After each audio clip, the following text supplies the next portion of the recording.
আমরা আগে এসে খুব পূজা দিচ্ছি, তো এখন খুব কম আসি, কিন্তু আজকে আসলাম এই দেখানোর জন্য।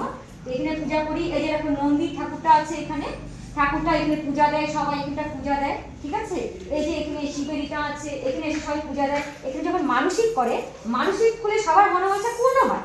আমার হচ্ছে, এখন কার কি হচ্ছে আমি জানি না, বলতে পারবো না, কিন্তু আমি এখানে যে পুজো দিচ্ছি বাবাকে, বাবাকে পূজা দেওয়ালে আমার কিন্তু মনের ইচ্ছা পূর্ণ হচ্ছে।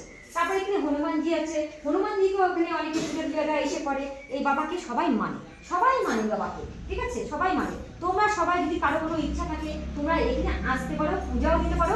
এই বাবা যে আছে, যে বাবার কথা বললাম আমার, সেই বাবার কাছে আছে, তোমরা গোনাগোনা করতে পারো, বা যে কোনো সমস্যা থাকলে সমাধানের রাস্তা এখানে উনি করে দেবে, উনি করে দিবে, ঠিক আছে। জায়গাটা তোমরা দেখে নাও, জায়গাটা কত করে সুন্দর, মানে আমার কাছে তো খুব ভালো লাগে। আমি এখানে বসি, আগে এসে তো খুব বসে থাকতাম, আমি করতাম, খুব ভালো লাগতো। এখন কম আসি আমি, কিন্তু জায়গাটা খুব মনোরম জায়গা, জায়গাটা খুবই ভালো।